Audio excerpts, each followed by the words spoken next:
Hello everyone, welcome back. तो last lecture में हमने स्टार्ट किया था या समझा था about entrepreneurship development, right. So how an entrepreneur can be develop, या उसके फीचर्स या उसकी क्वालिटीज़ क्या होनी चाहिए। हमने लास्ट लेक्चर्स में देखा था अबाउट एंटरप्रेन्योरशिप डेवलपमेंट, जिसमें हमने फीचर्स ऑफ एंटरप्रेन्योरशिप देखे थे, यस और नो। तो आज हम उसी को कंटिन्यू कर रहे हैं और आज हम देखेंगे कि what is the process of entrepreneurship development. Process of entrepreneurship development, तो टेक्स्ट बुक में हमें उन्होंने दो प्रोसेसेस बताई है एंटरप्रेन्योरशिप डेवलपमेंट की। एक है training, by giving a training to the budding entrepreneurs, and दूसरा entrepreneurship development program, nothing but EDP, right. तो देयर आर टू वेज जिससे आप एंटरप्रेन्योरशिप डेवलपमेंट कर सकते हो, या जो एंटरप्रेन्योर बनना चाहते हो उसमें आप एंटरप्रेन्योरशिप क्वालिटीज ला सकते हो बाय ट्रेनिंग और बाय एंटरप्रेन्योरशिप डेवलपमेंट प्रोग्राम। तो दोनों को एक एक करके समझते हैं। तो पहले पढ़ते हैं अबाउट ट्रेनिंग की एंटरप्रेन्योरशिप की डेवलपमेंट के लिए क्या ट्रेनिंग होनी चाहिए। तो the traditional school of thought has been thinking that entrepreneurs are born and not made. तो जो ट्रेडिशनल थॉट है कि जो एंटरप्रेन्योर्स है they are born, they are not made, यानी कि बिजनेसमैन आर बॉर्न बिजनेसमैन। आप बिजनेसमैन को क्रिएट नहीं कर सकते हो, आप उनको पढ़ा लिखा के बिजनेसमैन नहीं बना सकते, या उनको आप दिमाग में डाल नहीं सकते कि आपको बिजनेसमैन बनना है, यस और नो। ये ट्रेडिशनल थॉट है। ट्रेडिशनल थॉट क्या है कि businessman are born, they are not made, right. उनको आप बना नहीं सकते, आप किसी को बिजनेसमैन बना नहीं सकते, वो उनमें ही होना चाहिए, बॉर्न क्वालिटीज होनी चाहिए, तब जाके वो बिजनेसमैन बन सकते हैं। ये ट्रेडिशनल थॉट था, right. Whereas the modern observation mentions that some entrepreneurs may be born at a large number of them can be made by education and training. तो वो मॉडर्न थॉट क्या कह रहा है, large number of businessman are born but many आप बना सकते हो, बिजनेसमैन बना सकते हो by giving education and training. Is it clear? तो ट्रेडिशनल अप्रोच क्या कहता है, ट्रेडिशनल थॉट क्या कहता था कि आप बिजनेसमैन को बना नहीं सकते, बिजनेसमैन आर बॉर्न, वो पैदाइशी बिजनेसमैन है, राइट। ये ट्रेडिशनल थॉट है। बट मॉडर्न थॉट क्या कहता है कि देर आर सर्टन बिजनेसमैन जो बॉर्न बिजनेसमैन है, बट आप बिजनेसमैन क्रिएट भी कर सकते हो by giving them proper education and training. Hence today there is a need of training to produce eligible future entrepreneurs. तो there is a need of training to what, to create eligible future entrepreneur, right. तो आगे वो कह रहे हैं training is a scheme of instruction which is planned, systematic, consistent, precise and monitored to measure its effectiveness. It is integral input of managerial development. तो वो क्या कह रहे हैं, training is nothing but it is a scheme जिसमें एक plan, systematic, consistent आप क्या करते हो, ट्रेनिंग देते हो to the budding enterprises, and आप क्या करते हो, उनमें मैनेजरियल क्वालिटीज डेवलप करते हो by giving them constant training, and उसमें आप मेजरमेंट भी करते हो कि जो हम उनको दे रहे हैं या जो उनको हम नॉलेज दे रहे हैं, ट्रेनिंग दे रहे हो, उसका इफेक्टिवनेस क्या है, राइट। तो you can create and entrepreneur bye giving them a constant training, right. या एक कांस्टेंट वे में, एक मेथोडोलॉजी में अगर आप उनको ट्रेनिंग दोगे तो you can create entrepreneur, right. आगे वो कह रहे हैं training broadens the vision of entrepreneurs by providing them suitable opportunities for an interchange of experience within and outside an industry. क्या कह रहे हैं वो, training broadens the vision of entrepreneur। Training से क्या हो जाएगा, जो एंटरप्रेन्योर्स है उनकी विजन, यानी कि जो उनका व्यू पॉइंट है, अगर से for example I am from an automobile industries, तो I have a view point on automobile industry, या I have a knowledge on automobile industries, but अगर मुझे ट्रेनिंग मिलेगी तो I can have even a knowledge of IT industry, yes और no. I can even have a knowledge of insurance industries या mutual fund industries. So अगर मुझे training दिया जाएगा, सो मेरी जो विजन है वो क्या हो जाएगी, ब्रॉडन हो जाएगी। I can think on various different aspect of a business also, right? So training broadens the visions of entrepreneur by providing them suitable opportunities for an interchange of experience within and outside an industry. It builds necessary skill of new entrepreneurs, right? इससे क्या होगा, जो नए entrepreneur से उसमें कुछ necessary skills आ जाएगी। It imparts knowledge of marketing, of goods, production methods, consumer education etcetera. तो इन ट्रेनिंग से उन्हें प्रोडक्ट के मार्केटिंग के बारे में नॉलेज आ जाएगा, या प्रोडक्शन की अलग अलग मेथड्स के बारे में नॉलेज मिल जाएगा, कंज्यूमर को कैसे एजुकेट करना है या कंज्यूमर्स का जो वांट है उन्हें कैसे सेटिस्फाई करना है, इसके बारे में नॉलेज आ जाएगा। Training exposes an entrepreneur to the latest development which can directly or indirectly affect him or his business। तो वो क्या कह रहे हैं कि ट्रेनिंग से जो लेटेस्ट डेवलपमेंट हो रही है in and around us, yes और नो, कि लाइक हम आगे जाके देखेंगे, there is startup India, there is stand up India, there are Mudra scheme, there are various schemes going in and around. तो ट्रेनिंग जब दोगे तो एंटरप्रेन्योर को इन सारे नए डेवलपमेंट्स के बारे में पता चलेगा जो उनके फायदे की हो सकती है, यस और नो। तो वही वो कह रहे लास्ट लाइन पर, training expose an entrepreneur to the latest development which can directly और इनडायरेक्टली अफेक्ट्स देम, यस और नो। आगे क्या कह रहे हैं वो, with the help of training there can be a minimisation of excessive scrap, defective outputs and wastages in the production process. So if I get a good training, तो क्या होगा, ऑटोमेटिकली मैं अपने अपने रिसोर्सेज को ऑप्टिमली यूटिलाइज करूंगा, scrap कम हो जाएगा जब हम प्रोडक्ट बनाएंगे तब, या जो डिफेक्टिव आउटपुट है उसमें कमतरता आएगी, एंड वेस्टेजेस कम हो जाएंगे, यस और no. Training helps in improving overall efficiency of an entrepreneur. तो वो क्या कह रहे हैं, ट्रेनिंग से overall efficiency of an entrepreneur will get developed, right. तो उनको फाइनेंस के बारे में नॉलेज आ जाएगा, उनको प्रोडक्शन के बारे में भी नॉलेज आ जाएगा, उनको मैनेजमेंट स्किल्स के बारे में भी तो उनका ओवरऑल क्या हो जाएगा, प्रोडक्टिविटी या इफिशिएंसी इंक्रीज हो जाएगा। The process of training helps an entrepreneur to accept new technologies, right, team spirit, standardisation, reduce fatigue, minimises industrial accident etcetera. तो ट्रेनिंग से उन्हें नई टेक्नोलॉजी को एक्सेप्ट करने का नॉलेज मिलेगा, टीम स्पिरिट के बारे में पता चलेगा, स्टैंडर्डाइजेशन, फटीग को रिड्यूस करना, मिनिमाइज इंडस्ट्रियल एक्सीडेंट, इन सब के बारे में उनको ट्रेनिंग में नॉलेज मिलेगा।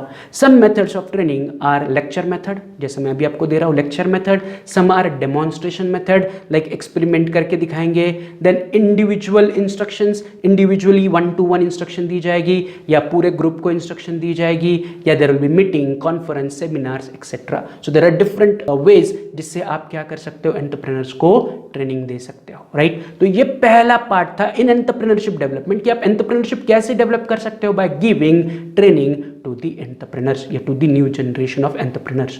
अब there are certain programs also which are undertaken by government या there are certain organization जो क्या कर रही है, entrepreneurship development programs undertake कर रहे हैं, तो इनके बारे में पढ़ते हैं, that is entrepreneurship development programs।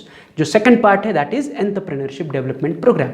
तो इसमें कहा है an entrepreneurship development program has been defined as a program designed to help a person in strengthening his entrepreneurial motives and acquiring skill and capability necessary for playing his entrepreneurial role efficiently। क्या कह रहे हैं वो, entrepreneurship development programme आपको क्या करेंगे, strengthen करेंगे in your entrepreneurship venture, आपको मोटिवेट करेंगे, आपके अंदर स्किल डेवलपमेंट करेंगे, आपकी कैपेबिलिटीज इंक्रीज करेंगे एज एन एंटरप्रेन्योर या to undertake your entrepreneurial role. तो एंटरप्रेन्योरशिप डेवलपमेंट इज नेसेसरी या it is benefited to acquire new knowledge या टू अपग्रेड द स्किल। मैं पिछले 5 सालों से बिजनेस कर रहा हूँ तो मैं अपने बिजनेस में ही हूँ, बट अगर मैं एंटरप्रेन्योरशिप डेवलपमेंट लेता हूँ तो I can acquire new skill, yes और नो। तो वही वो कह रहे हैं कि entrepreneurship development has been defined as a program designed to help person in strengthen his entrepreneurial motives, right. तो I can strengthen my entrepreneurial motive, yes और no, I can achieve my entrepreneurial goals, right, with a new knowledge. आगे EDP, that is Entrepreneurship Development Program, is a device through which people with latent entrepreneurial traits are identified, motivated to take up new industrial venture, trained in managed the unit and guided in all aspects of starting a venture or an enterprise। क्या कह रहे हैं वो, तो वो कह रहे हैं अंडर एंटरप्रेन्योरल डेवलपमेंट प्रोग्राम्स आप क्या कर सकते हो, नई अपॉर्चुनिटीज को स्कैन कर सकते हो या नए अपॉर्चुनिटीज या नए प्रोडक्शन मेथोडोलॉजीज या नई चीज़ें आप समझ सकते हो, एंड इन नए एस्पेक्ट्स को या नए गोल्स को आप क्या कर सकते हो, अटेंड करने के लिए मोटिवेटेड हो सकते हो। तो भी उन्होंने लास्ट कहा क्या, motivated to take up new industrial venture. तो नया नॉलेज आएगा तो you will motivated to take up new industrial venture, या आपको ट्रेनिंग दी जाएगी to manage a new unit कि कैसे मैनेज किया जाएगा, गाइड किया जाएगा how to handle the new units, yes और नो। तो जिससे आप क्या कर सकते हो, आप ट्रेडिशनल हो, आप पिछले 5-10 सालों से एक ही बिजनेस कर रहे हो, तो अंडर एंटरप्रेन्योरशिप डेवलपमेंट आपको नए मोटिव, नई गोल्स, नए इंडस्ट्रीज के बारे में बताया जाएगा एंड मोटिवेट किया जाएगा to start a new venture और to start a new industry, right. आगे EDP was first introduced in Gujarat in 1970 and was sponsored by the Gujarat Industrial Investment Corporation। तो ने कहा कि जो EDP that is Entrepreneurial Development Program सबसे पहले 1970 में स्पॉन्सर किया था गुजरात इंडस्ट्रियल इन्वेस्टमेंट कॉरपोरेशन ने। The EDP are based on Maclean experiments in Kakinda district of Andhra Pradesh, where businessmen were provided with motivation and training. तो वो कह रहे कि एंटरप्रेन्योरशिप डेवलपमेंट प्रोग्राम्स भी काकिंदा में भी किए थे आंध्र प्रदेश में, एंड उनको मोटिवेट किया था एंड ट्रेन किया था to undertake the business, right. अभी की जनरेशन बहुत सारे है कि जो मोटिवेटेड है कि मुझे कुछ करना है, so they are given training and right direction, so they get motivated, उनके पास ट्रेनिंग है, नॉलेज है, जिससे वो क्या करेंगे, इफिशिएंटली बिजनेस मैनेज करेंगे, यस और नो। तो जो रिस्क है वो मिनिमाइज हो सकती है। I am starting a business without skill और without knowledge, then there is a risk, but I am starting a business with certain knowledge, skill, training, then automatically क्या होगा, मेरा बिजनेस सक्सेस होने के chances will go up. Is it clear? तो आगे वो क्या कह रहे हैं, the EDP includes following step. तो जो एंटरप्रेन्योरशिप डेवलपमेंट प्रोग्राम है उसमें उन्होंने कुछ स्टेप्स आपको दिए हैं। पहला, अरेंजमेंट ऑफ इंफ्रास्ट्रक्चर, राइट। दूसरा, सिलेक्शन ऑफ पोटेंशियल एंटरप्रेन्योर। तो ईडीपी में क्या होगा, पहले तो आप इंफ्रास्ट्रक्चर यानी कि आपको अगर डेवलपमेंट प्रोग्राम कंडक्ट करना है तो यू अरेंज से कॉलेजेस या क्लासरूम्स या सेमिनार हॉल्स, इंफ्रास्ट्रक्चर अरेंज करोगे।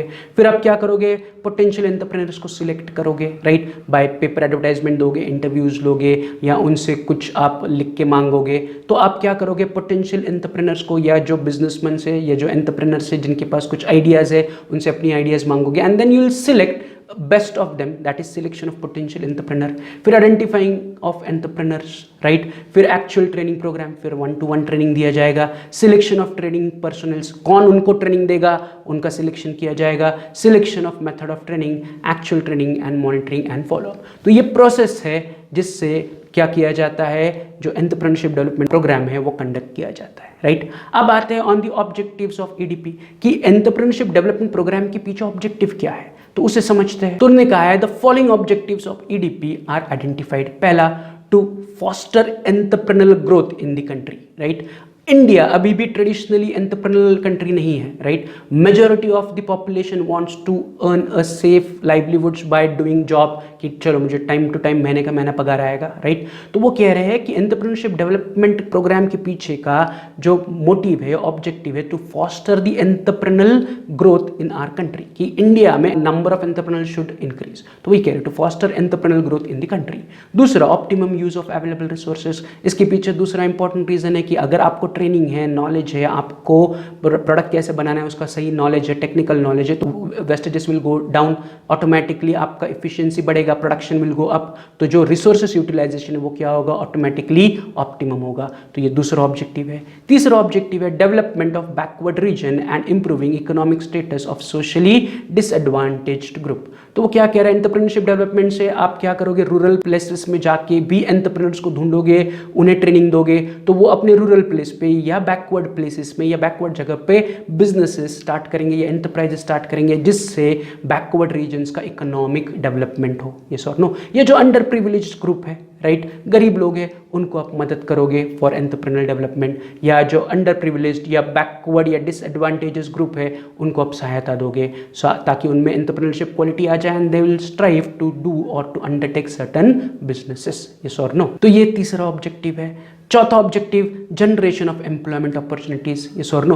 तो if I start a business, मुझे एंटरप्रेन्योरशिप ट्रेनिंग मिला, मैंने एंटरप्रेन्योरशिप डेवलपमेंट प्रोग्राम अटेंड किया, मुझे ट्रेनिंग मिला and then I started a business, तो उस बिजनेस में ऑटोमेटिकली क्या होगा, I can attract new employees, yes और नो। मैं अगर बिजनेस कर रहा हूँ तो टू हैंडल माई बिजनेस मैं अकेला सफिशिएंट हूँ क्या, नहीं, मुझे कुछ ना कोई एडिशनल एम्प्लॉयज लगेंगे, तो इससे ऑटोमेटिकली क्या होगा, एम्प्लॉयमेंट जनरेशन भी होगा। तो वे कह रहे जनरेशन ऑफ एम्प्लॉयमेंट अपॉर्चुनिटीज।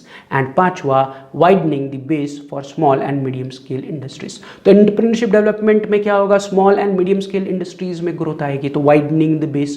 तो अभी हमारे यहाँ पर बड़ी बड़ी इंडस्ट्रीज बहुत ज़्यादा है, छोटी या मीडियम स्केल इंडस्ट्रीज वैसे देखा जाए तो क्वांटिटी में कम है, तो इनका बेस बढ़ाना है, small and medium scale businesses का बेस बढ़ाना है, ये ऑब्जेक्टिव है of EDP. Is it clear? तो एंटरप्रेन्योरशिप डेवलपमेंट दो तरीके से आप दे सकते हो, ट्रेनिंग, राइट, एंड दूसरा आप प्रोग्राम्स कंडक्ट कर सकते हो, वेल प्लान प्रोग्राम्स कंडक्ट कर सकते हो। Is it clear? अब हम चलते हैं एंटरप्रेन्योरशिप डेवलपमेंट में ही अगला part, that is recent initiatives in entrepreneurship development in India, कि what are the recent initiatives या what are the recent developments, right, या इनिशिएटिव्स इन स्टार्टिंग या entrepreneurship development. So there are certain recent, आपने बहुत बार सुना होगा startup India, right, तो उसे हम डिटेल में पढ़ते हैं। तो जो पहला रिसेंट या जो करंट इनिशिएटिव्स है एंटरप्रेन्योरशिप डेवलपमेंट के लिए, दैट इज स्टार्टअप इंडिया। तो उनका मीनिंग पढ़ते हैं। A startup is defined as an entity having its headquarter in India which was opened less than 10 years ago and has an annual turnover less than 100 crores। तो startup India में वो सारे businesses include किए जाते हैं जो अभी 10 साल के अंदर अंदर बने हुए हैं, राइट, एंड जिसका base headquarter is in India and जिनका एनुअल टर्नओवर या सेल्स 100 करोड़ के अंदर अंदर है। Under this initiative, the government has already launched the iMade program, iMade self-made program to help Indian entrepreneurs to build 10 lakh mobile app startup. The Mudra Bank scheme, Pradhan Mantri Mudra Yojana, is an initiative by Indian government which aims to provide microfinance, low interest rate loans to entrepreneurs for low socio-economic backgrounds. One of the objective of the Indian government is to make India a nation of job creator instead of job seekers. जैसे मैंने अभी आपको कहा कि India में traditionally जो public है, जनता है, दे आर जॉब सीकर, वो जॉब चाहते, वो सेफ्टी चाहते कि मुझे सैलरी मिले। तो वही कह रहे हैं कि the objective of government is कि हमें जॉब सीकर के जगह हमें अब रोल निभाना है ऑफ जॉब क्रिएटर। अगर एंटरप्रेन्योर्स बढ़ेंगे, नंबर ऑफ बिजनेस बढ़ेंगे, तो every business will create a new job, yes और नो। तो rather than being a job seeker, country हमें एज अ कंट्री हमें बनना है जॉब क्रिएटर। तो वही कह रहे हैं, one of the objective of Indian government is to make India a nation of job creator instead of job seeker. This government wants to encourage entrepreneurship and to promote innovations. इसलिए government क्या कर रही है, entrepreneurship and innovations को promote कर रही है। It aims at creating such an ecosystem which will be conductive for the growth of startups in India. Startups means a new business or a new innovative idea जिससे मैं लेके business कर रहा हूँ, पिछले 10 सालों के अंदर अंदर मेरा बिजनेस सेटअप है। तो गवर्नमेंट इन स्टार्टअप्स आइडियाज़ को या इन स्टार्टअप्स बिजनेसेस को क्या कर रही है, प्रमोट कर रही है ताकि इंडिया जॉब क्रिएटर बने। Is it clear? आगे क्या कह रहे हैं वो, startup India is an initiative of the government of India. It was launch in 2016। It aims at building an ecosystem which will nurture startups in the country so that suitable economic growth and large scale employment opportunities can be generated. Thus the government of India has announced Startup India action plan that focuses on the following areas. तो उन्होंने कहा है कि government startup यानी कि जो business ideas है, innovative ideas है, इन्हें प्रमोट कर रहा है, राइट, एंड उन्होंने कुछ एक्शन प्लान बनाया है। जो action plan focuses on 3 things. तो एक एक करके देखते हैं। Simplifying and hand holding. Simplifying and hand-holding is the first focus point of Startup India. वो कह रहे हैं here compliance procedure for startups will be made easy. Similarly, if necessary, winding up will also be followed on a fast track basis. तो वो कह रहे हैं कि अगर आपको बिजनेस स्टार्ट करना है तो इंडिया इस बहुत सारे कागज लेके यहाँ वहाँ घूमना पड़ता है, तो बिजनेस इनिशिएट करने में या स्टार्ट करने में कठिनाई होती है या लंबे समय लगता है। तो वो कह रहे हैं अंडर दिस उन्होंने स्टार्टअप इंडिया के अंदर जो प्रोसेस है ऑफ रजिस्ट्रेशन उसे सिंप्लीफाई कर दिया है। तो कम से कम टाइम में, कम से कम डॉक्यूमेंटेशन में आप आपका बिजनेस स्टार्ट कर सकते हो। And on the other hand, अगर आपका बिजनेस किसी कारण की वश नहीं चला एंड आपको बिजनेस लिक्विडेट करना है, बंद करना है, तो उसकी प्रोसीजर भी उन्होंने फास्ट ट्रैक कर दी है। पहले कोर्ट में जाना पड़ता था, 4-4, 5-5 साल लिक्विडेशन की प्रोसीजर में लगता था, अब वो टाइम उन्होंने कम कर दिया है अंडर स्टार्टअप इंडिया, जो कि पहला उनका फोकस एरिया है, that is simplification and hand holding. दूसरा focus area under startup India is funding support and incentives. Funding support मतलब the government will provide you certain funding capital या seed capital जिससे आप आपका बिजनेस ग्रो कर सको या बढ़ा सको या आगे बढ़ा सको। Government will participate in funding process indirectly as well as tax exemption will be allowed in capital gain and income tax etc. तो वो क्या कह रहे हैं, फंडिंग सपोर्ट आपको दिए जाएंगे, यानी कि इनडायरेक्टली या डायरेक्टली गवर्नमेंट आपके कैपिटल में, आपके बिजनेस में क्या करेगी, लोन थ्रू या किसी और जरिए थ्रू आपके बिजनेस में इन्वेस्टमेंट्स करेगी। एंड दूसरा, आपको टैक्स में सहूलियत दी जाएगी, इनकम टैक्स में सहूलियत दी जाएगी, कैपिटल गेन टैक्स पे सहूलियत दी जाएगी। तो वही कह रहे हैं कि फंडिंग सपोर्ट एंड इंसेंटिव्स आपको दिया जाएगा, राइट, कैपिटल भी दिया जाएगा एंड इंसेंटिव्स मतलब टैक्स हॉलीडेज या टैक्स में कटौती आपको दी जाएगी। तो ये सेकंड फोकस एरिया है।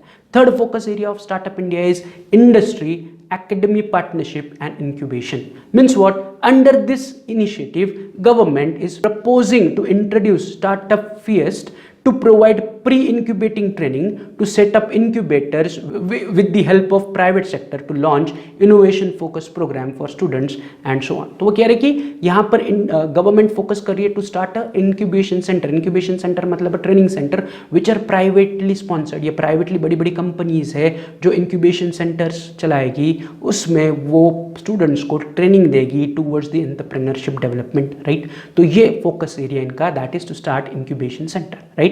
अब देखते हैं what are the objectives of startup India. तो वो कह रहे हैं following are the objective entrepreneurship development under startup and stand up India. तो वो कह रहे हैं ₹10,000 crore startup fund pulling.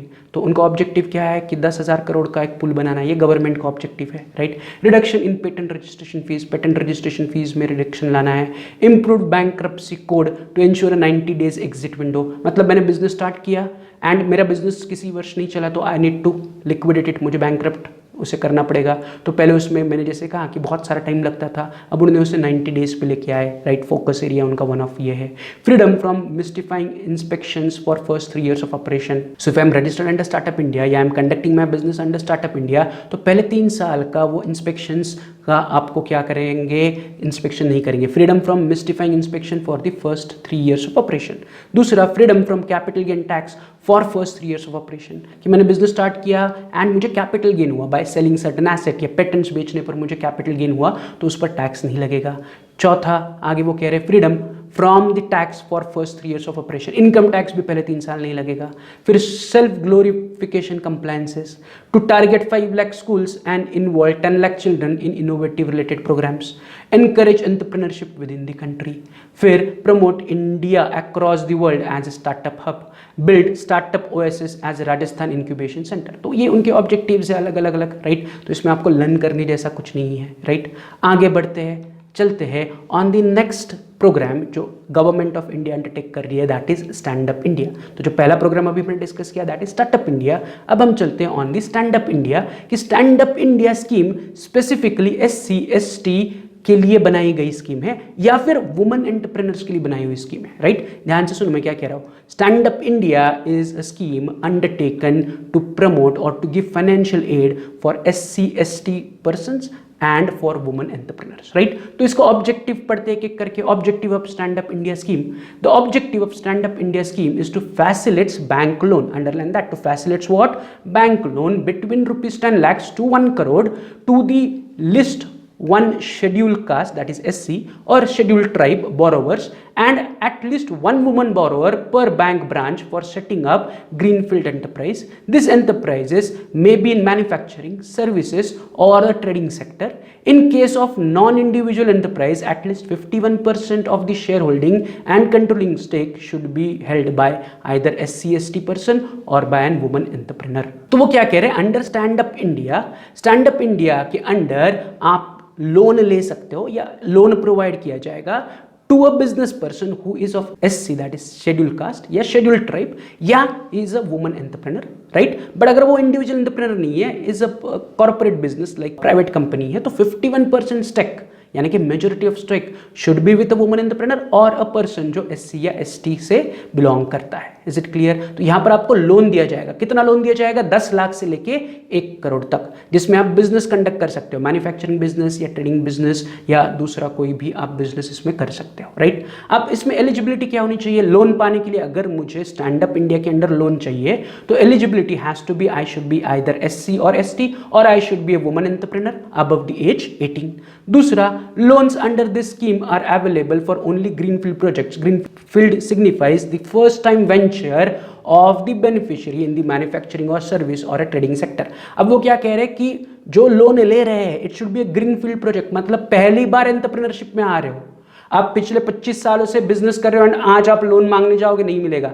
You should be the first generation या द फर्स्ट पर्सन या फर्स्ट टाइम बिजनेसमैन, तो इसलिए उसको ग्रीन फील्ड या ग्रीन सिग्निफिकेंस कहा जाता है। Is it clear? तीसरा, eligibility in case of non individual entrepreneurs 51% of the share holding and controlling stake should be held by either SC और ST और a woman entrepreneur. Is it clear? तो ये 3 हमारी eligibility है अगर मुझे stand up India के अंदर लोन चाहिए तो, राइट। अब किस प्रकार का लोन मिलेगा? Nature of loan, composite loan inclusive of term loan and working capital between 10 lakh and up to 1 crore. Composite loan, composite मतलब fixed capital plus working capital मिलकर 10 लाख से लेके 1 करोड़ तक मुझे मिल सकता है।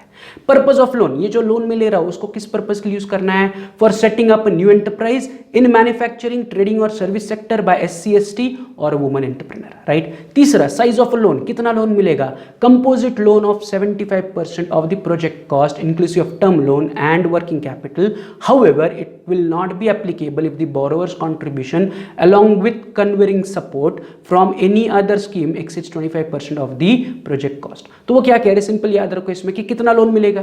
अगर मैं जो बिजनेस सेटअप कर रहा हूँ, फर्स्ट टाइम मैं बिजनेसमैन हूँ, मैं बिजनेस सेटअप कर रहा हूँ and I am from SC या ST या I am a woman businessman या वुमन एंटरप्रेन्योर, तो मेरा जितना प्रोजेक्ट कॉस्ट है या जितने रुपए में मैं बिजनेस करना चाहता हूँ, उसे for example I am starting a business of trading in cotton, right, जो कॉटन होता है जिससे कपड़े बनते हैं, तो एंड जो बिजनेस में सेटअप करना चाहता हूँ इसकी कॉस्ट है 1 करोड़ रुपीस, राइट। तो मुझे 1 करोड़ का 75% यानी कि 75 लाख तक लोन मिलेगा। Is it clear? तो मुझे 75 लाख का लोन मिलेगा जिसमें long term loan and working capital loan दोनों इंक्लूड किया जाएगा, राइट।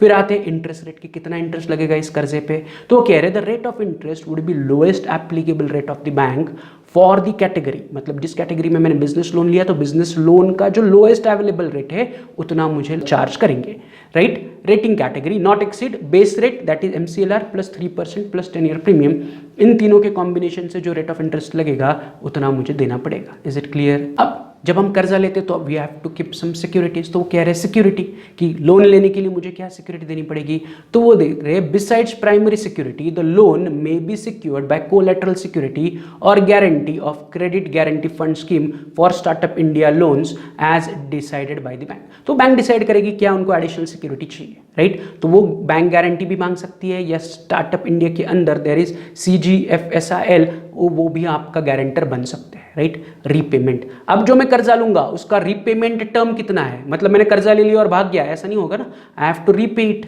यस और नो। तो कब और कैसे रीपे करना है, तो वो कह रहे हैं repayment the loan is repayable in 7 years with a maximum moratorium period of 18 months। Moratorium period मतलब क्या कि मैंने आज कर्जा लिया, कल से मुझे नहीं पे करना है, 18 महीने होने के बाद I have to start repayment, but कर्जे लेने से 7 साल के अंदर मुझे पूरा कर्जा रीपे करना है, that is repayment, right.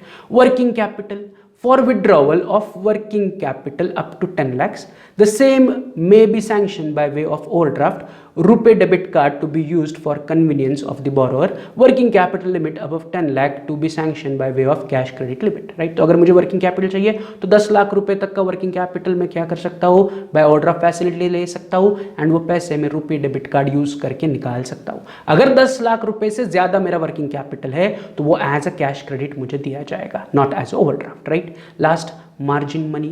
The scheme invests 25% margin money which can be provided in converse with the eligible central या state scheme। मतलब मुझे अगर 1 करोड़ का प्रोजेक्ट स्टार्ट करना है 25 लाख रुपीस या 25% of the total project cost मुझे एज अ मार्जिन मनी जमा करनी है, तब जाके मुझे मुद्रा लोन के अंदर या इस स्टैंड अप इंडिया के अंदर 75% का लोन मिलेगा। Is it clear? तो ये हमने पढ़ा अबाउट स्टैंड अप इंडिया की। स्टैंड अप इंडिया में आपको क्या मिलेगा, 10 लाख से लेके 1 करोड़ तक का कर्जा मिल सकता है to starting a new venture या to starting a new business in India. Is it clear? तो आज हमने 2 चीज़ों पे कॉन्सेंट्रेट किया कि startup India and stand up India, yes और नो। फिर हमने शुरुआत की थी विद ट्रेनिंग, एंटरप्रेन्योरशिप डेवलपमेंट की ट्रेनिंग एंड एंटरप्रेन्योरशिप डेवलपमेंट के प्रोग्राम, राइट। तो आज फिर हम यही रुकते हैं, कल हम आने के बाद एग्रो टूरिज्म एंड बाकी की चीज़ें कंप्लीट करते हैं एंड कल के लेक्चर में या नेक्स्ट लेक्चर में हमारा ये वाला चैप्टर कंप्लीट हो जाएगा, राइट। चल, तो आज के लिए इतना ही, मिलते हैं नेक्स्ट लेक्चर में। Have a good day, bye.